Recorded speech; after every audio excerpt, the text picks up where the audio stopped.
What follows is for news and entertainment purposes only. Any use of the forthcoming information in violation of any federal, state, or local law is prohibited. Mike North, you are on fire. You know anybody else that good? No. No, they'll tell you they are. They may think they are, but we're documented every single week. The eye is on us. That's and I ain't right. talking about the eye of CBS, the public eye. The first feeling I got when I won a bet was elation.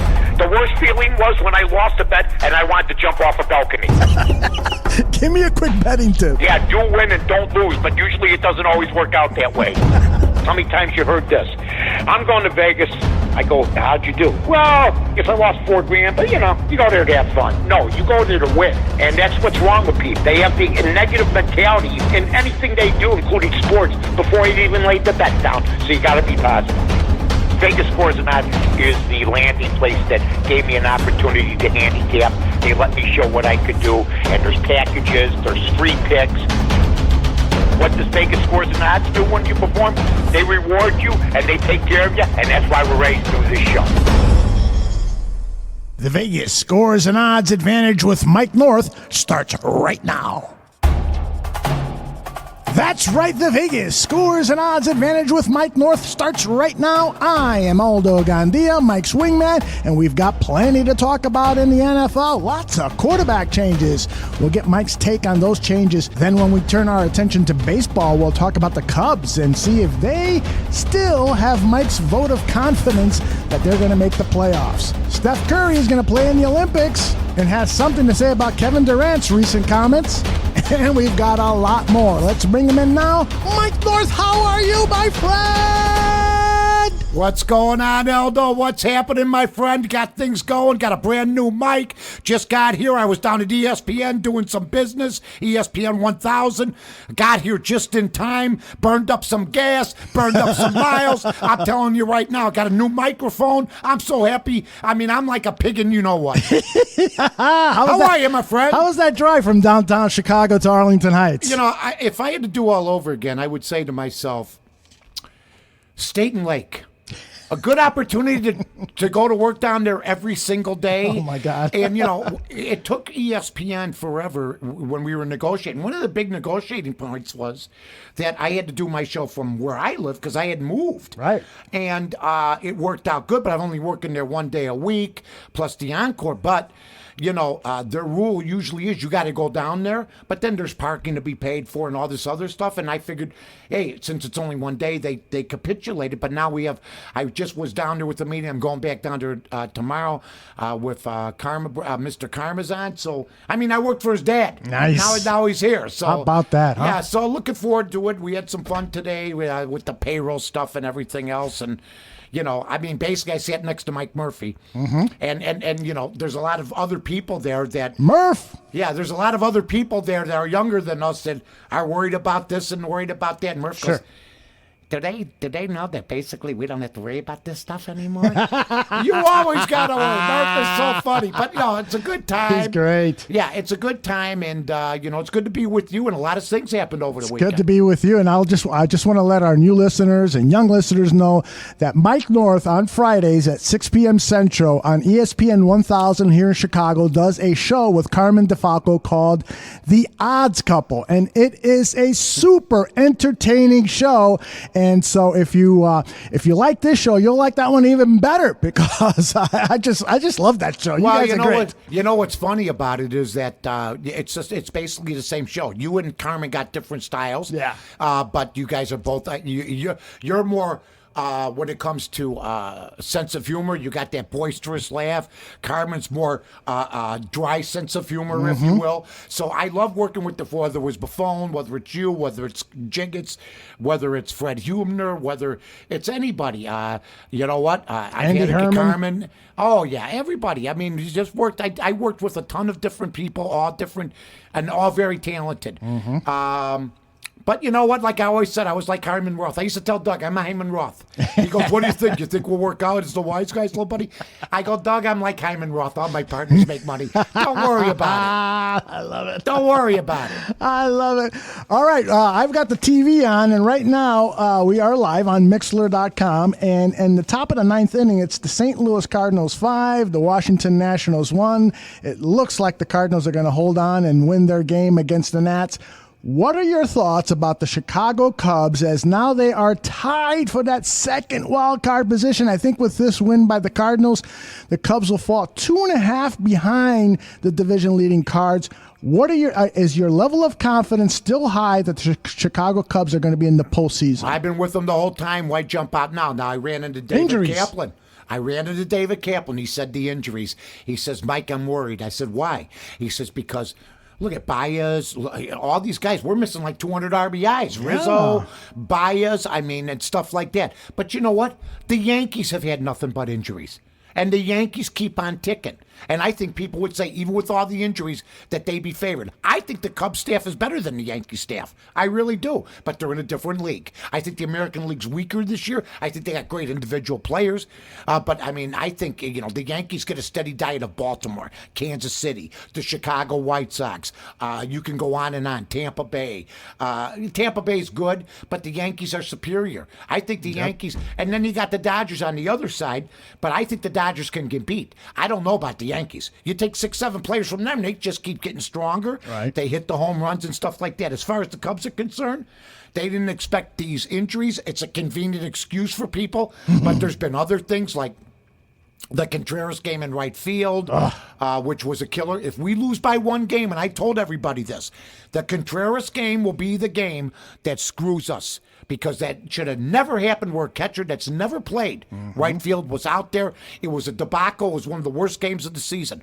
But there's been other games we had the lead, and we gave it up. I still believe in the Cubs. I still think they're going to get it done, but I think they're going to get it done as the wild card. Mike, I saw a headline saying that Contreras might play first base during Rizzo's absence.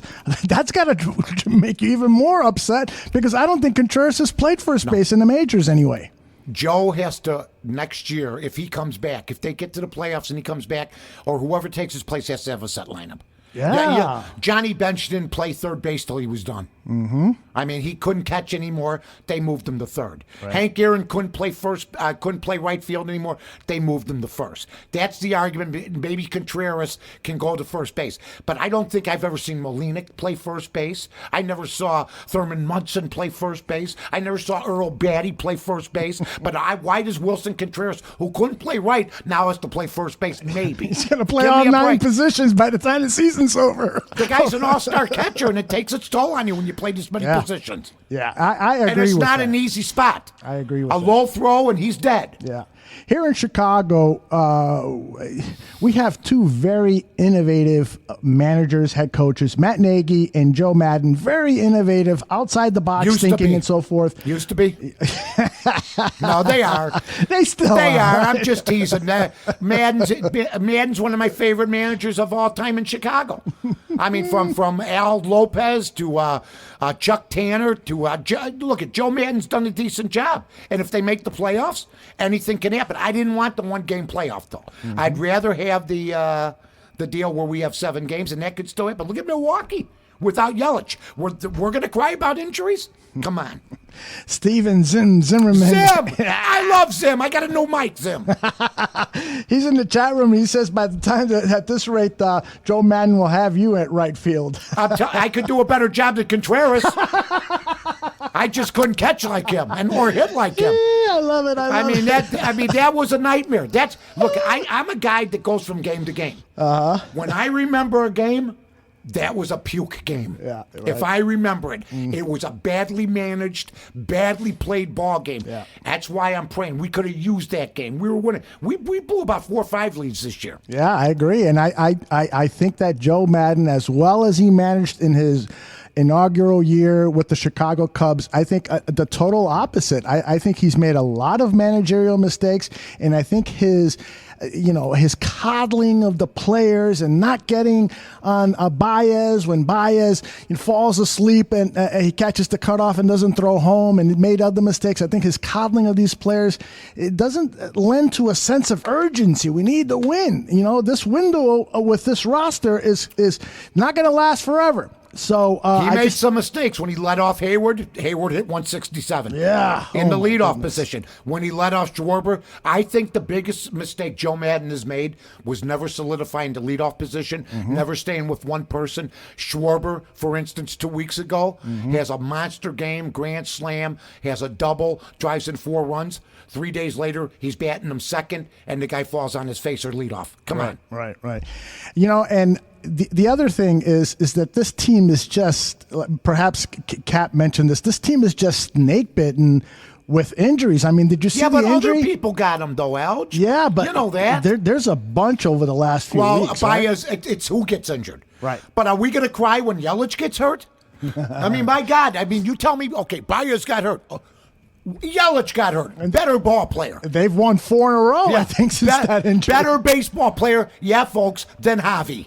Better all around. He's one of the top 3 players in the game. Trout's hurt now.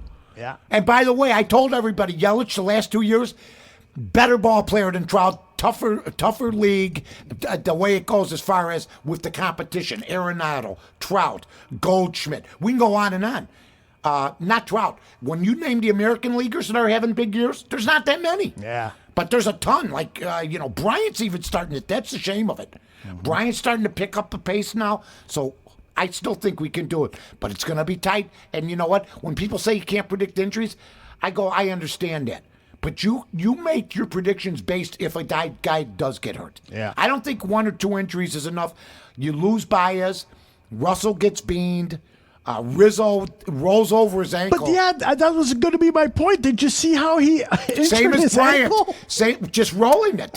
He was just reaching for a ball. And Bryant heard it going from first to second. Oh, my goodness. I mean, these guys, they've had some freakish little injuries, but you know what? Hopefully they'll be back. I hope so, too, because it would be great to have postseason play baseball. Well, that was the plan, and if the plan doesn't work out, I don't know what's going to happen. Right, because it's going to take another year or 2 for my team, the Chicago White Sox, to get into the postseason.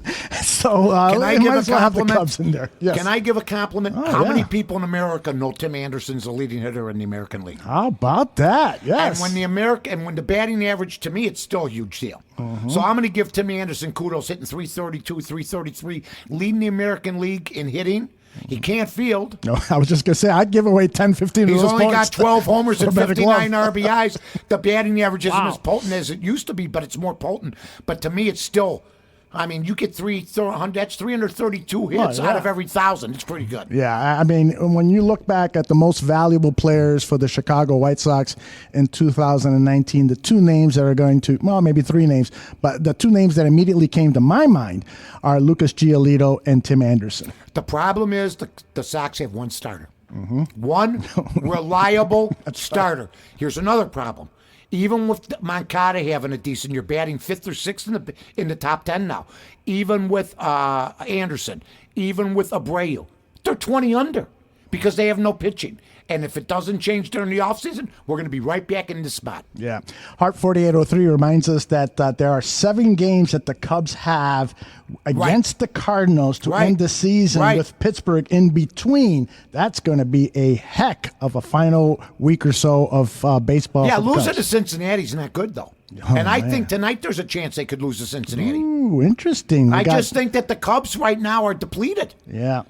Well, you're right. There's where depth comes in. Do they have enough depth? No. When you're putting your catcher in right, when you're batting your fat left fielder first, I mean, you know. Well, Schwarby, I love Schwarby. He's great. He's the Bambino.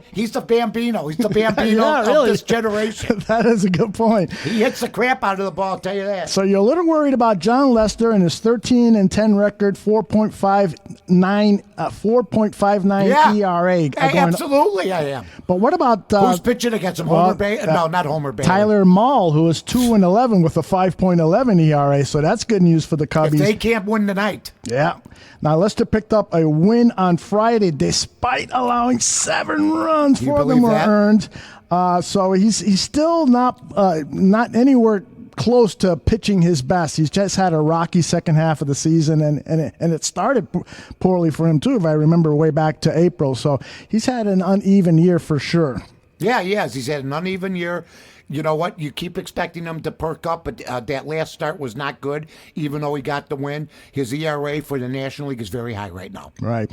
And it says here on MLB.com that Tyler Mahle is working his way to try to win a spot in the 2020 rotation, but he is 0-1 with a 6.5 ERA in 3 starts for the Reds since coming up from AAA not too long ago. So my hope is that Leicester is going to have a great outing and these Cubs can get back on the winning ways, because they did really well prior to that. They beat the Reds 8-2, and then they beat up the Pirates. Oh man, did they ever! 16 runs, 14 runs, 17 runs. Pretty awesome. But Cincinnati's a better club, they seem to me, than Pittsburgh. Yeah, I agree. Pittsburgh collapsed after they had the Beanball Wars, after Hurdle. I think Hurdle lost that clubhouse. I look at Pittsburgh and I go, do they even want to win? Yeah, I think Cincinnati wants to win. I have to believe that this has to be Clint Hurdle's last season at Pittsburgh. You know what? I look at Pittsburgh, and they had so much potential. Then they got rid of guys like McCutcheon and everything else. They had a few brief years. It's a shame. That ballpark's beautiful. They should fill that park up. They should spend some money over there. Clint Hurdle doesn't have the best players, but the Beanball Wars turned me off on him. Yeah. Now, I wanted to talk. God, am I good today? You're Came right always out good. of the car. Came right out of the car. That's true. I had to make big decisions. Should I take the fork in the road at the Kennedy where you go towards O'Hare? Yeah. Or should I go The Edens. down to the Edens a little bit? Or should I take the fork in the road and get off at Bryn Mawr and take Bryn Mawr down? That's what I did. Oh. And then I got back on the Kennedy when it loosened up. I've never thought about doing that. I got to do that Because next time. as you see them jammed up, the Bryn Mawr, you get off at Bryn Mawr. Right. You're overlooking them and you're speeding going 50 miles an hour. Oh. And you can do Higgins too. Yeah, Higgins I've done See, before. that's because you were born in Humboldt Park area. that's You were exactly. telling me the best way to get around Sacramento or the Boulevard. Hey, up until the age I was in my 30s, if you couldn't show me where North Avenue was, I was totally lost. Where the armory is. Exactly. Where the big ass armory was. Exactly. A couple times I tried to get in. There was somebody after me. I don't like road In that trip. neighborhood? Yeah. And back then, that was not a good road trip neighborhood. No, not at all. Everybody stayed territorial. All right, the White Sox are pitching Ivan Nova tonight because of an injury to, I forgot who was injured, Dylan Covey. And Nova is I don't know only if going that's to a pitch. negative or a positive. I'd rather have Nova pitch almost. Well, Nova's only going to pitch 1 inning. Oh, God. 1 inning. He's going to start the game, pitch 1 inning so that they can have him for his start later in the week, and then they're going to rely on the bullpen. This is just an awful situation, and they're playing the Twins on top of that. So. And I had the White Sox on the money line last night. By the way, I didn't do my maybe we'll do a little Periscope afterwards, or we could do the video. I didn't do my, what do you call it, the accountability. Oh, okay. Yeah, we can do that. Yeah, we could do that here. Sure. We're going to be busy. I'm going to be here till 7 o'clock tonight. You might. We got commercials. tons of commercials to do tonight. Should I read one on the air just for fun to show people what we do? Absolutely. Give me one of those Where's the commercials. script? Hold on. Give me a script. Where did I put mine? Now, what the good people do at Vegas Scores and Odds, and I've been on Here, do Dan. this one. Yeah, I've heard. Doesn't matter. There's 100 of them. What do you think I am, Olivier? I got a all I'm telling you, the folks at Vegas Scores and Odds have been buying ESPN, Westwood One, Premier. Okay, And ESPN, right? Oh, you mentioned ESPN. Here's yeah. what we do. I count down. They usually give me 39 or 40 seconds, and I'm supposed to take a minute. Then Aldo puts in music and explosions. And I've heard from Dan Beyer, Jonas Knox, Andy Furman. I've heard from people, they love the commercials, okay, that are played all over the country. Okay, here we go. You don't have to record this. We'll just read this. See how, just to give the people an example. Okay. 5, 4, 3, 2, 1. Hey, sports fans, this is world champion handicapper Mike North with your Las Vegas Monday Night Report. Documented 8-2, weeks 1 and 2. That's 80% winners. And tonight I'm releasing Chicago, Washington. Huge information against the spread, and it's yours free on the recorded message line. Call 1-800-244-0710. Chicago, Washington, absolutely free side and total on the recorded message line. Call now, 1-800-244-0710. Monday night under the lights, Mike North has you covered. Call 1-800-244-0710. Chicago, Washington is a monster. I love the game. I love it. I love it. It's so huge. I can't believe it. 2-0 Monday night. Call now on the free recorded message line, 1-800-244-0710. Go to VegasScoresAndOdds.com. And I was reading that. Wow. And while I was reading that, I spilled my pop. And I never lost a beat. Give me this. There goes my phone. There goes my phone. Oh, no. That's okay. I dried it off. They say put it in rice. I put it in rice for 3 days once. I couldn't find it. They go, where is it? Okay. Sorry, Aldo. Oh. We're doing cleanup here. It's like, you know what? You ever spill a cup of a large Starbucks? It looks like an oil spill. The same thing happens with Pepsi, and there's still some left. I'm telling you, he gets into these commercials. Oh, yeah. And again, it's like 35 seconds worth of copy. He's got to fill 60 seconds. So he starts ad-libbing, and he starts doing, all these great I might things go, and so forth. like the Super Bowl. Yep, his Diet Pepsi harp is not All Diet over Coke. the place. I got it. I love it. I love it. All right. You good there? Oh, good. Yeah. I can get you another Diet Pepsi. I'm good. Let's. Before I went off on a tangent, spilled my pop, and read a commercial for Exactly. nothing. Took the show off a cliff somewhere. Is that what you're talking Exactly. about? That's right. That's why it's a great show. We don't have nothing scripted. Let's see. Now we're going to talk about all the AL East. Let's go. Not even the commercials are fully scripted. No. Are you kidding me? Right. All right. So, what do you think about this whole Ivan Nova pitching just one inning? Shouldn't they have called up somebody from the minors or something? I don't get it. Maybe Harp 4803. Rick Renteria, can I tell you something? Sure. He's gone. He should be gone. Oh, really? I think he should be gone. The second half, they didn't get better. They didn't. They haven't been better. And they've had some issues. People have questioned his lineups. I mean, if you and I think a new manager might put some sock into this, or are they not ready yet? And this would be year 4. And they were supposed to be ready by 2020. They're not ready like I predicted to people because their pitching staff is anemic. Yeah. And is Giolito, he's our only reliable one. He better be reliable next year, too. Really? Well, and that whole thing with the lineup is disturbing because he's been making some moves that just from an analytics standpoint, just He really, moves Anderson around. Yeah, he moves them around, and we got guys who are not good leadoff hitters hitting leadoff, and you got guys who, it's a mess. Rick Renteria is cheap. He's an interim manager that was given a full-time manager's job. At least he was an interim manager at one point and not mowing somebody's lawn like Robin Ventura. Kevin, who loves the White Sox, says that he agrees with you, Mike, but he thinks that the entire coaching staff is to blame. Of course. They should all I'm not a gone. Daryl Boston guy. Yeah. I'm not a Joe McEwen guy. Cooper, the pitching coach who's been there since the 40s. Well, that's because, allegedly back in the day, people said he was a spy. Oh, really? In the dugout. That's why he's lasted so long. I did not know and that. I don't know if Don is or not. I like Don Cooper. Mm-hmm. When I was at the Score, Don's a good guy.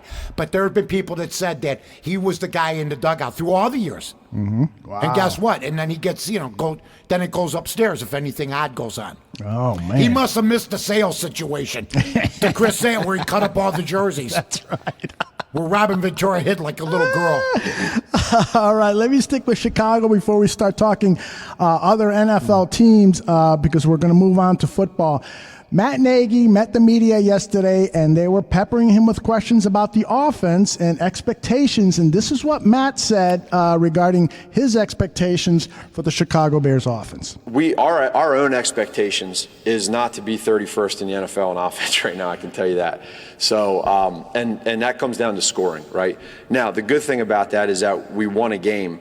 And at the end, we try to pull all the positives, the way we won with our offense, coming back and doing what we did there. That's great. But we know we need to be better. So as the season goes on, we just really feel like, and we have amount of trust in ourselves that we as coaches and we as offense we'll get going here. And we feel really good that when we do get this thing going, It's going to be a lot of fun. Stop it, please, stop it. Stop it. You know what I told Carmen? Because last week I took Denver, if you remember. Yeah. I took Denver on the odds couple. And I said to Carmen, we're either going to win 16-14 or 48-46. And I hit the score right on 16-14. And Carmen, I guess, is going to play it Friday. It's on the podcast. But he goes, I can't believe you hit the score. But I gave 2 scores. But I never thought it would end up where the Bears would win the game and Denver would cover the spread. Yeah. And I got lucky there because really at I can't explain what happened at the end of the game. It was crazy. Timeout. A weird penalty call on the Broncos for roughing Mitch By the way, Trubisky. not Tim Floyd, boy, that would be. Leonard Floyd got screwed and so did the guy from Denver. Yeah. That was not roughing on Trubisky. Yeah. We got bailed out big time, and so did they. I mean, the refereeing is horrendous in the National Football League. Yeah, we got comments in the chat room saying that the Bears' offensive line looked like a Chinese fire drill at times. And Nagy said in his press conference that he was actually pleased with their the offensive line's pass blocking, but it was the run blocking where there was poor communication, and they could have had many more yards with their rushing attack if they were to communicate. Well, since you know what, when you throw 10-yard passes, you don't need the pass block for a long time. So Nagy's full of crap. They threw 7 passes. Right. They threw 8 passes of over 10 yards. He was 1 of 8. Guess which one? The one he needed at the end. Yeah, which is good, but the rest of that is here's what I will tell you. Troubling. Throw 25-yard passes and let's see how good your offensive line is protecting the quarterback. Yeah, I'm with you on that. ESPN is doing a new feature now on their website where they talk about particular quarterbacks and players that they're most concerned with. And this week they announced that Mitch Trubisky was the quarterback that they were most concerned with because of statistics like that. He's just not throwing the ball downfield. He's doing what John Fox did, Nagy. What's the difference? Yeah, exactly. What is the difference? Because I'm going to tell you something. I saw Mahomes. Let's just say it right now. And then it was a mistake. I mean, Pace made a mistake, a huge mistake. I didn't want Mahomes. I wanted Watson. He had 2 quarterbacks better than our quarterback, and he moved up to get our quarterback. That is a flaw, to not recognize, to be in love with one guy so much and not to recognize the talents of the other 2 guys. Yeah, period. I'm with you there. And when you think about Ryan Pace's history with quarterbacks in Chicago, it's not good. He decided to stick with Jay Cutler for his first year. Then he signs Mike Glennon to a $16 million guaranteed contract. I was so upset about that. I'm thinking to myself, Pace is talking about the importance of the quarterback position, and then that's the guy they signed. But lo and behold, it was an act because they wanted people to think that they weren't going to draft the quarterback with their. Well, if Glenn would have been any good, or if he had escapability, or if the Bears would have been any good, maybe they don't. But you know what? It didn't work out. They drafted the wrong guy. But he's our guy, and we got to stick with him. But I mean, he's missing wide open receivers. They're playing it safe with him. They're afraid to step out on him. They're managing the football game. And my barometer is when your first string quarterback goes down, how much of a division or how much of a drop is there? For instance, Drew Brees goes down. Big drop to Teddy Bridgewater. I don't care what anybody says. Drew Brees, Hall of Famer. When Big Ben, and you were right, Big Ben's out for the year with the elbow. When he goes down, Mason Rudolph may be all that, but there's a big drop compared to just because of what he's done. But Eli Manning, with the new quarterback coming in, not a big drop. I don't think so either. And Mitch Trubisky and Chase Daniels. If Mitch Trubisky went down next week and they go, coming to this Chase Daniels, we go, okay, let's see if he could get it done. It's not a big drop. Right. It's a really good point. We're going to talk more about those quarterback changes briefly, but Rudy up in Wisconsin. Rudy. You're 5 foot nothing. You're 100 and nothing. Charlie Dutton, one of my favorites. He's a great actor. I love Charlie Dutton. Very good actor. He should have gotten the roles to Cop and Die Hard, but the other guy did. It's somewhat like Charlie Dutton. Right. I like him too. Yeah, he's a good actor too. You're 5 foot nothing, 100 and nothing. Great line. You got a good good memory for Oh, movie I lines. love that guy. Rudy, who lives up in Wisconsin, Rudy. surrounded Sorry. by Packer fans, he says, out of Rudy Kuchenberg? I used to love Rudy Kuchenberg. He says, out of curiosity, why isn't anyone talking about the wide receiver coaches as to why the receivers aren't getting open?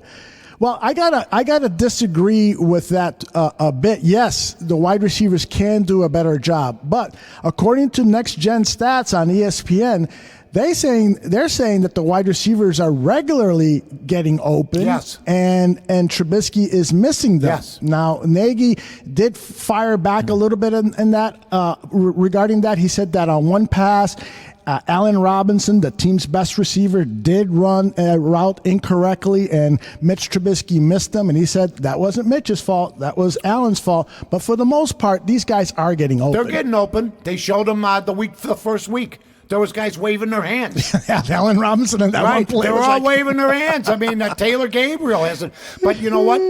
Everybody needs to do better. The defense is good enough to hold up. If we had a serviceable quarterback, just think if we have one of these other guys, like even Mahomes or anybody else, even some of the guys that are on the team now. You know what? If they win, no, that's all that counts. If we would have lost this game, it'd be a different show. Yeah. We said that Monday. I'm totally with you. Rudy says that he's 6'4", 290 pounds. Who is Rudy? Yes. Holy Christ. He kicked that other Rudy's ass. And nobody would be picking you up on their shoulders. I got news for you. The only people to pick you up off their shoulders are the people that own the bakery you go to. I'm kidding, Rudy. Rudy's 6'4". That's a big man. That's a big man. The height and the weight, okay, maybe 260. Maybe he indulges in donuts. I don't know. I think with the way the offensive line's playing, Rudy should show up to Alice Law tomorrow. They're trying to pick up Rudy, and they can't. Let's see. Stacy's with us. She says it's too soon, but when do you think the defense will get pissed if Nagy doesn't figure the offense out? That's a great question because I've been thinking about that too. There's going to come a time if this offense continues to sputter, if they lose, that the defense is, yes, exactly. They're not mad this week because they won. Right. If they lose this week, they're starting to get, maybe what the hell's going on? You know, what's going on with this guy? Why don't he get it done? That happens everywhere. And it happens on teams that have, you don't think Dan Fouts ever said, why do I have to throw 7 touchdown passes and still lose 55-49? So it goes both ways. I'm totally with you. I started to sense a little bit of discontent from the defense regarding this offense because everyone went into this season thinking this is our Super Bowl year. Khalil Mack talked about how Charles Woodson would tell him, and when he was an Oakland Raider, would tell him, we don't have much time. Our careers don't last a long time. We got to win now, boys. We got to win now. That's why I'm wondering, I mean, why you got a defense that's good enough to win your division and maybe go to the Super Bowl, you get yourself a better quarterback because you seem to have everything else. I still miss Jordan Howard. I'm sorry. I love their running game, though. They totaled up running back by committee worked. Yeah. We're not, how many yards did we gain? About 130 or something? Yeah, no, it was a little more than that. It's like we never, and I can't believe didn't it seem to you like we didn't run for that much? Exactly. But if you're used to a runner like Sayers or Payton, you know they'd be the focus. The Bears got like 3-4 guys. Yeah. The deal was that run by Cordero Patterson, which I think was a 40-plus yarder, kind of made it look like the running game wasn't operating as well as it should. You know what they must have said? Boy, he's too fast. Let's get him off the field. Man, the guy hardly gets the ball. Hey, get him off. He's making the other guys look bad. Why'd we pick how much money we spend on this kid from, Cordero Patterson? Yeah, I think he's a $5 million a year. Is it Cordell? Cordero, I think. Is. Yeah, you know what? That's another thing. I always called him Cordell. Then I hear the guy go Cordero. I don't know what to make of it. I don't know either. Yeah. Let's see, 153 yards rushing on that's pretty 29 good. attempts. That's awesome. So, but it didn't seem that way to me. And usually, let me ask you a question. They almost lost that game. When you run for 153 yards, you're not supposed to almost lose. Yeah. You're supposed to win. Yes. Running away. But that passing game sort of hurt him. Yeah. The thing I give Mitch credit, though, Aldo, he didn't throw interceptions. He doesn't turn the ball over. Yeah. He's careful. Well, it seems it's like... It's hard to turn the ball over, but don't get me wrong. I mean, he doesn't fumble. I still think he doesn't. There's sometimes I think he should run more, but he doesn't want to run.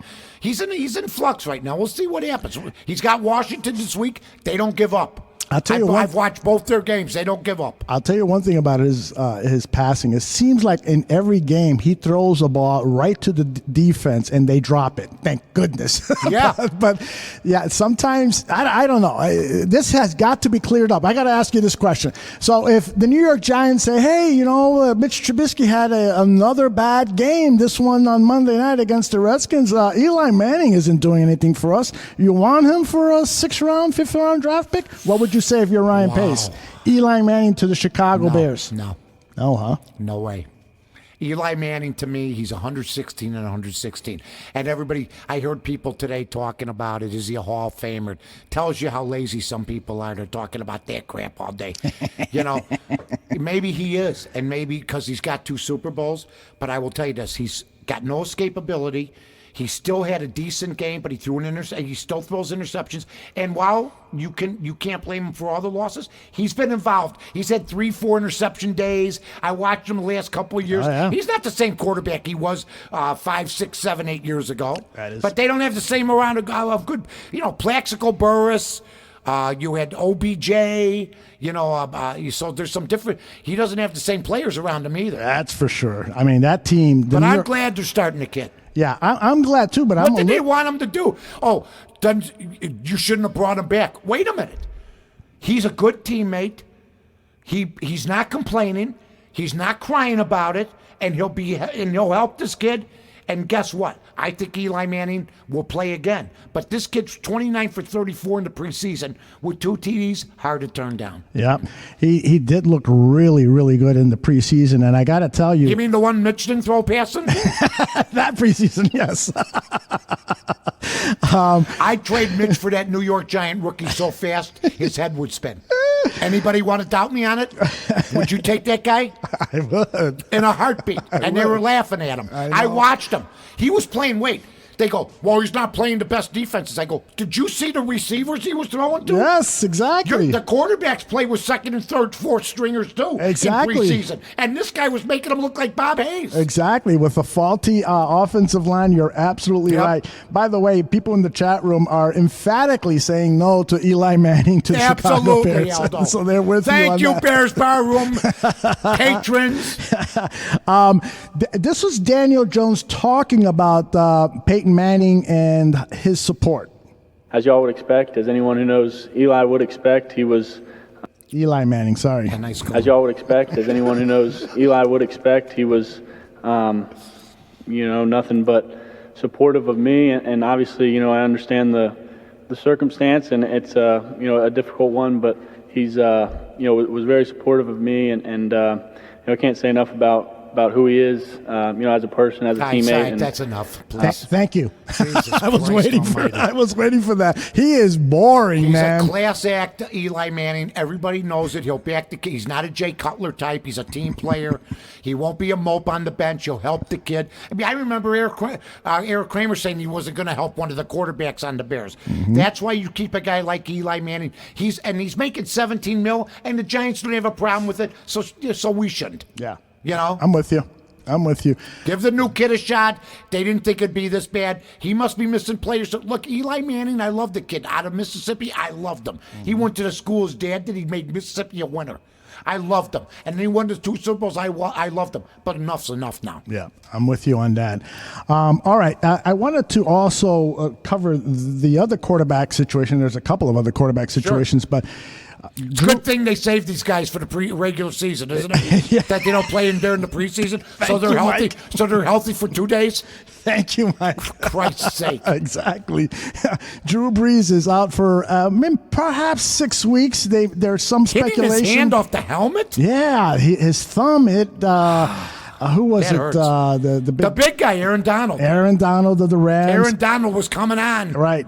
And so here is Brandon Marshall. Remember Brandon Marshall used to be with the Chicago Is Bears? it the guy from the Bears or the other guy? No, it's the guy from the Bears. All of a sudden he hates Jay Cutler, but that's a different story. I decided. I told you that. Yeah. They argued at halftime. He hated his guts. Yeah, well, he was very supportive of Jay when they played together, but lately now he is saying they Jay had a Cutler. fight at halftime almost, I heard, though. Yes. And he got on top of a table and everything. Yes, so that was the beginning of the end. That was the beginning of the end for Yes. that malcontent, which is what he is.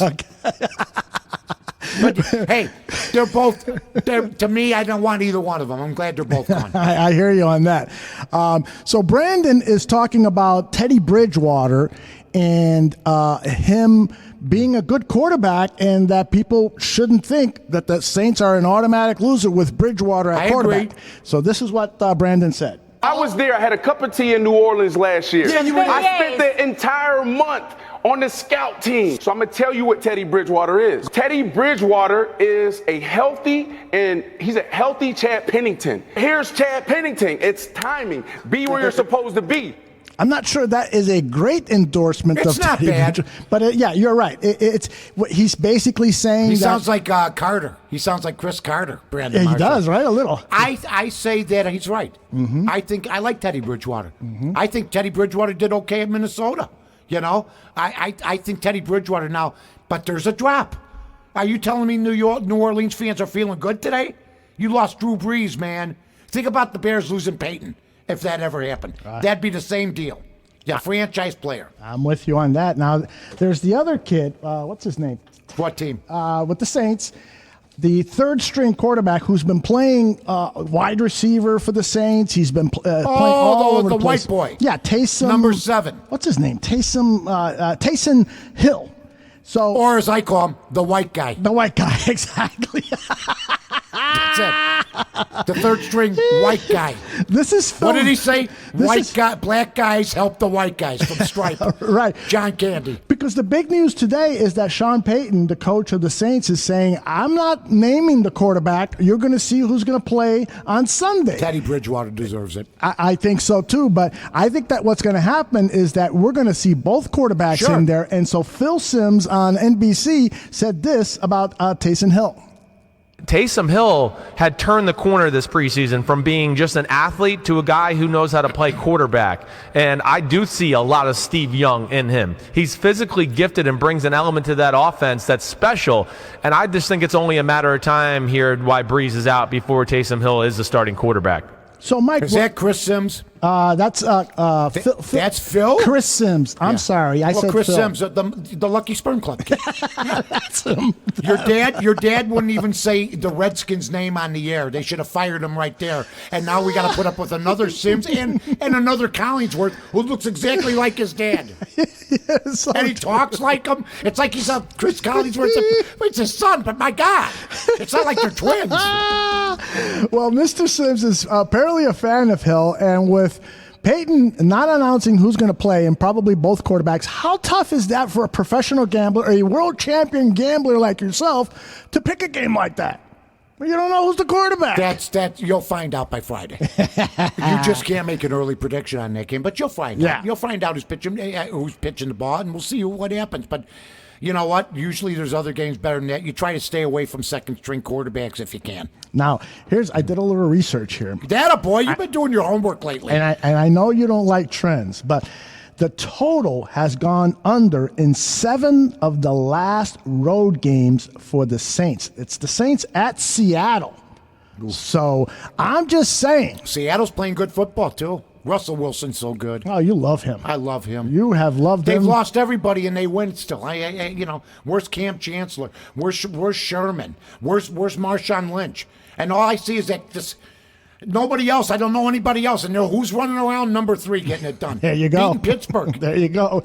And so what makes that stat very interesting is that conversely, the total has gone over in 5 of the Seahawks' last 6 games. So the Something's Saints gotta give. Yeah, exactly. Something's got to give, and I think that makes this game a really, really tough game to lay some money on. I don't know about And you. you know what? The defense without Breeze will be worse. Yes. Because they'll be on the field more. Yes, totally with you on And that. it's sort of like what happens to the Bears. Right. They're on the field a ton. They're worn out. I saw the Washington Redskin game this past weekend. They wore them out. Zeke Elliott just wore them down. Mm-hmm. They kept running and pounding. And by the fourth quarter, they're going, all right, go ahead. Just run through the line. I'll be over here. I mean, they're exhausted. That's just the way it is. It's a good point. And the other thing that worries me about that game is that if Bridgewater is, like Brandon Marshall says, a timing quarterback, and this week he is sharing snaps with Taysom Hill, then that's not going to help his timing. It's not like he's seen tons of playing time. They'll bring Taysom Hill. They'll play him 8-9 snaps if at the most. And timing has got to be accumulated too with him because he's got a whole group of different receivers, and he hasn't played with the first string. Yep. So the timing's going to come this week in practice and in the game. I'm with you there. That's going to be a fascinating game to keep an eye on, especially for you professional gamblers. Ooh. All right. What else do I got here? Oh, let me see. I wanted to talk about the quarterback situation with the Carolina Panthers. Now it looks like Cam Newton is not going to play. He didn't show up to practice. He did not. That's right. Didn't show up to the facility. That's right. He was not there today. Well, because you're hurt, you don't go? I don't know if it was an excuse or absence. was he out shopping for babushkas? He is quite the dresser. What happened to him? They showed him his Heisman Trophy winning year. Nice suit. Yes. Handsome looking dude and everything. He's got movie star good looks. Yeah, right? They showed him, and then they showed him just the other day with the babushka with the round glasses. My God, all he's missing, you know what I mean? All he's missing is a purse and a shopping cart. Some of these athletes really go he's out off of the the deep way end. to make fashion How can I statements. make myself look bad? That's right. Well, apparently Kyle Allen is probably going to play this week in place of Cam Newton, who has an ankle issue, and frankly, Newton hasn't been playing bad, but Newton has been playing poorly, and so Allen. Newton's not playing, is he? No. I'm sorry, who? He's not. Cam Newton's not going to play. It looks like he's not, correct. So Kyle Allen, I just wanted to talk a little bit about him because here's a guy who. What's his name? Kyle Allen. Never heard of him. Yeah, exactly. Exactly. This might be the first time where there's like dead air on. Go ahead. Well, apparently Jordan Palmer, who is a professional quarterback guru. He works with these guys who are preparing for the draft and so forth. Yeah. He says they got that guy on ESPN that does the same thing. Yeah. How'd you do with Manziel? How'd that work for you? You had him in the water up to his knees throwing footballs. How'd that work for you? And then they signed you to a deal at ESPN. Wow. He is saying don't overlook this Kyle Allen kid because he has perhaps the strongest arm. And he compared Kyle Allen to Deshaun Watson and said he will play That's as well as Deshaun Watson. Watson's face. The guy's a damn national champion. The guy's got a chance of being MVP. Here's what I'm going to tell everybody. If Mason Rudolph and Kyle Allen and all these guys are supposed to be so damn great, why are they rotting on the bench until somebody gets hurt? Yeah, how about that? It's very, I mean, they very talk true. more glowingly about the second string guy than they do the first. Here's what I'm going to tell you. And Cam Newton, though, to be honest with you, hasn't played worth a damn. Yeah. He hasn't played worth a damn. He looks really bad, and I want to get into that. I think he's got to look in the mirrir and make some changes. All right, I was going to save this for later in the show, but since we've Go been ahead. on this topic, do you know Paul Feinbaum? Is it Good-looking man. Yeah. No, Paul's a good. Paul, I listened to him for 5 minutes and I go, how'd this happen? And then I go, people say the same thing about me, so let's keep moving. Let's keep moving, Paul. Well, he was on Greenberg's ESPN show. What's Get the Up. name of it? Get Up? See, I watch Go Look at where Yeah, I know you do. We You cover mentioned both that. bases. Right. So, and by the way, you and I talked about Get Up when we Get first Up. started working together, and we Is it both better now? We both agreed that it needed work, and yes, it is much better now. Good. It is much. I love better. Greeny. He's a great guy, and so.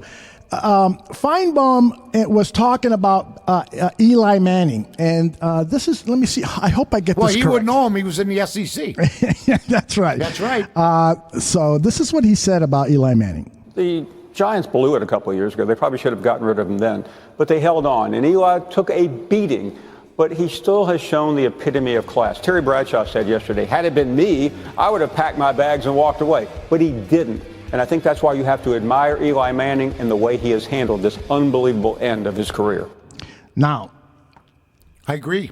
I agree with that. That's hard to argue. And I with. disagree with what Terry Bradshaw's look. You play your contract out, and I would have packed my bags and left. Yeah, I think that was a little full of hyperbole. yourself. Yeah, exactly. Yeah. So then they start talking about Cam Newton, and this is what Feinbaum says about Cam Newton.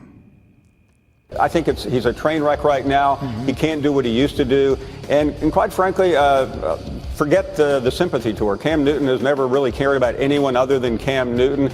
And that doesn't mean he shouldn't be given the opportunity. But he's brought this franchise down. It's over for Cam Newton. Nice knowing you, but you're done. You know what? That's some strong words, man. And I agree with him on that, too. You know who Cam Newton reminded me of last week? RG3. Oh, yeah. He reminded me of RG3. Can't throw the ball like he used to. Right. Gets hurt.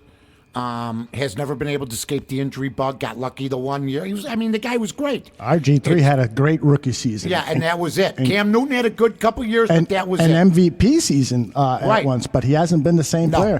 So I agree with Feinbaum on both. Okay, so here's what happens. This was really interesting. So there's a couple of African-American commentators on the dais, and so Ryan Clark, who played with the Steelers. I like Ryan Clark. He's an excellent commentator. He had a problem with what Feinbaum said because he thought that he thought Feinbaum was being unfair to Cam Newton, and this is what he said. We just spoke glowingly about Paul Yeah. spoke glowingly about Eli Manning, and he has been a dud for the last 4 years. We got to stop treating dudes like because they play a certain way or because they act a certain way that's not familiar to us, that's not leadership, that's not caring.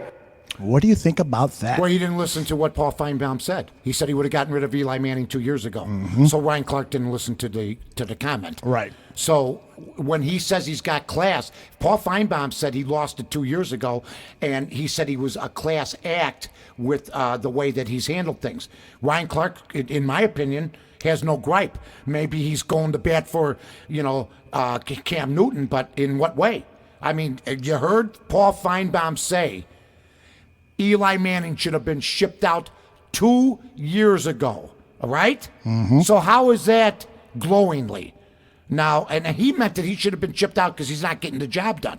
Right. Okay? Right. Bradshaw meant it like I would have left 2 years ago. Right. Like it's not Eli's fault. Right. If anything, Ryan Clark got more of a beef with Bradshaw than he does with Paul Feinbaum. I think that what Ryan Clark was hinting at was because he's black? Yes. He thought that Feinbaum was overlooking the I think Paul cultural differences between the players, and Feinbaum was commenting on Cam Newton's style of leadership, in which Ryan Clark When is did apparently he do that, fine. though? He just said he couldn't. Well, I did heavily edit this. This was like a 5 minute. I didn't hear that. Yeah, see? so this was a. Well, I didn't hear that. Segment. So in that way, I'll give him credit.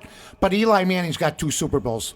That's basically it. So Ryan Clark can say whatever he wants. Right. Whatever he wants. And I disagree with Ryan Clark. Yeah. And you know what? Eli Manning, they did give him too long, and that's what the guy said. And when you bring somebody 2 Super Bowls, it's harder. Believe me when I tell you this. If Cutler would have won a Super Bowl or 2, he'd still be the Bears quarterback, maybe. Oh my goodness! Right? And if he was bad and if he sucked, we'd still be saying, hey, yes, let's hold on. Absolutely. I think the Giants, basically, I know what Ryan Clark's alluding to, but you know what? I could say the same thing. Everybody kissed Antonio Brown's ass and buried Ben Roethlisberger. That could have been racial the other way, Ryan. Absolutely. And one thing about Jay Cutler is that... And then, by the way, we found out Antonio Brown is one giant tool. Oh, my goodness. Yeah. So I want Ryan Clark on that. Which way we going there? Well, I haven't heard. You want to talk about cultural differences? How about Ben Roethlisberger's been a stud, but everybody pounded him and gave this malcontent, kissed his ass, Antonio Brown. Yeah. Well, and I don't know if we want to play the race card, we'll go all day long. I don't know. I don't know if Ryan Clark has defended Antonio Brown, so we shouldn't go there because we but don't other know. people have. Well, that's for sure. That's for sure. But and those people are going to be proven wrong because there's more and more evidence. If we're going to play that game, we could play it all night long. Sure. Because I heard nothing but angst against Ben Roethlisberger and Antonio Brown. He ruined their season last year. He's ruining it this year. He ruined Oakland's. He took down 2 teams. Heart4803 in the chat room says Feinbaum is old school. He goes by behavior and actions, I agree not with that. race. I agree with him. I think if that's what Ryan Clark meant, he's out of line. Okay, excellent. I wanted to get your take on that.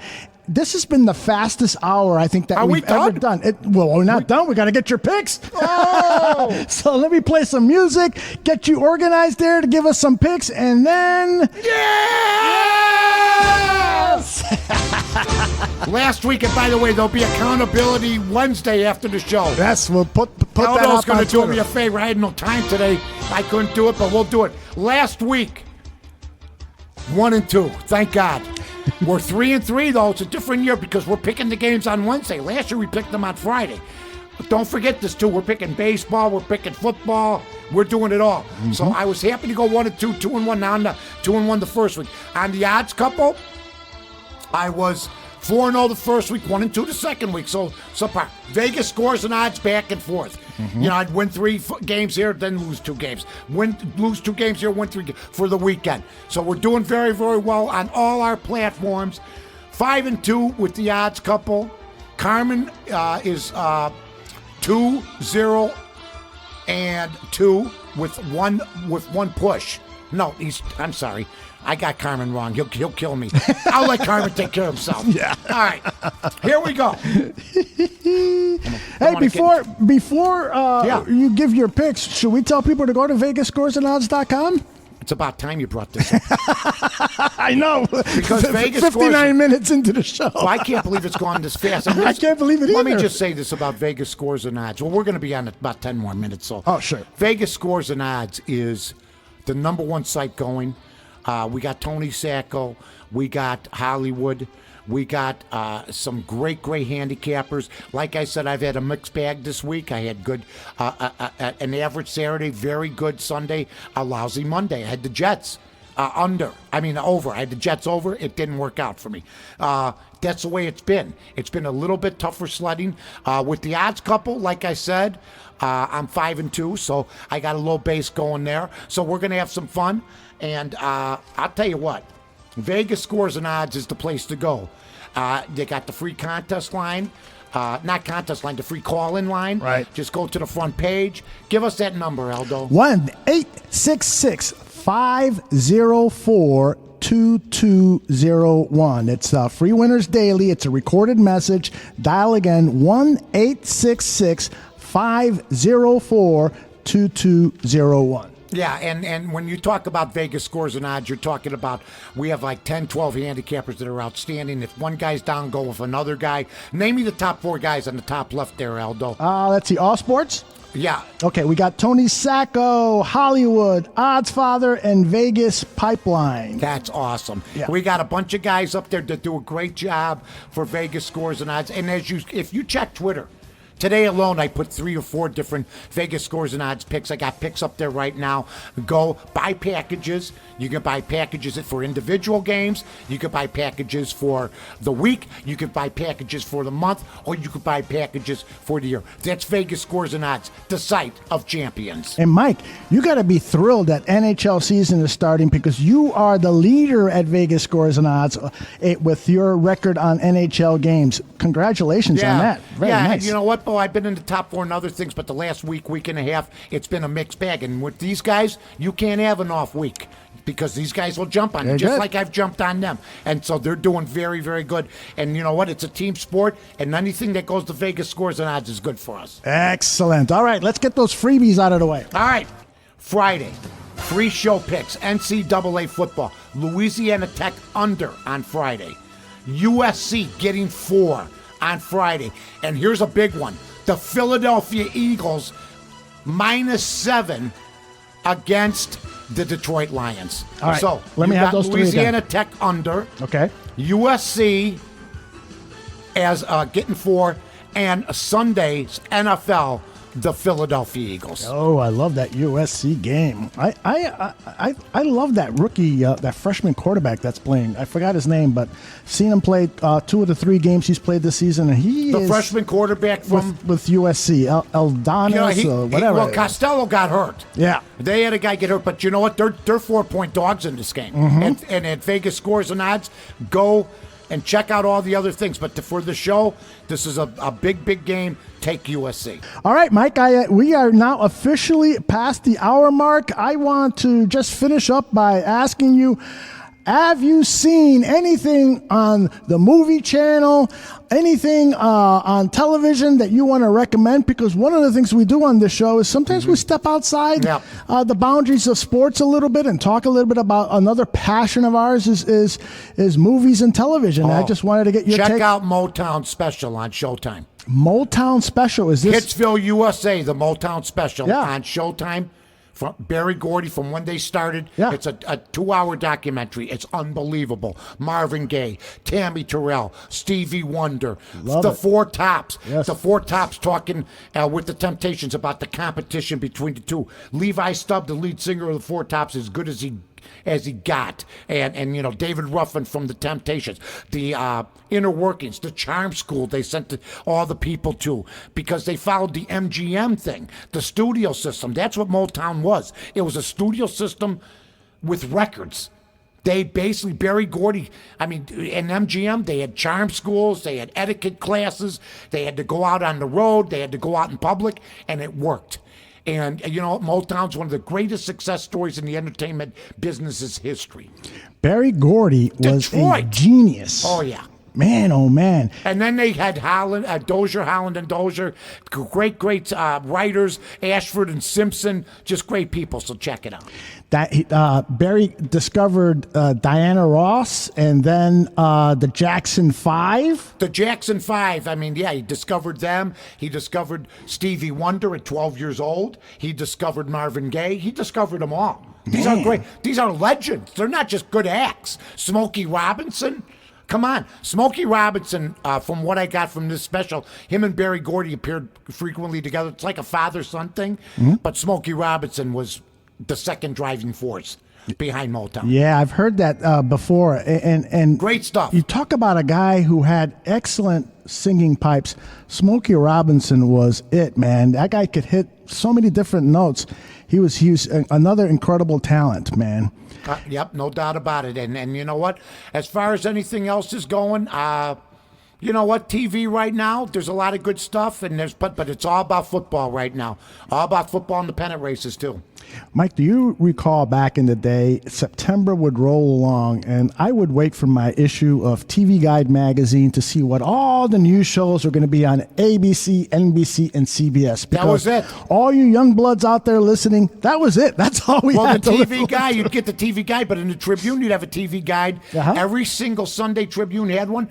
With somebody, a popular person on, whether it be Dick Van Dyke, Carl Reiner, you know, somebody like that, right. Sally Field, they'd always have the cover. So that's when you had 5 stations, man. That was awesome.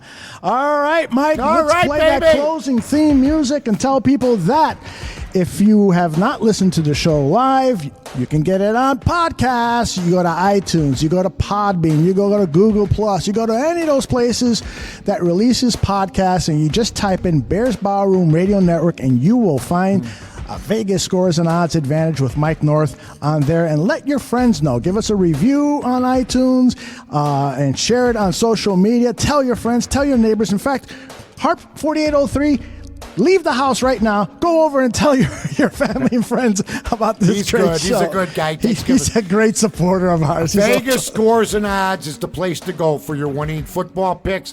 We got NBA coming up soon. We got, which isn't good for us. We got to put up with the Bulls again. We still have baseball up. We got the pennant. So check out Vegas Scores and Odds. We got the pennant coming up too, the pennant races and everything else. So long, everybody.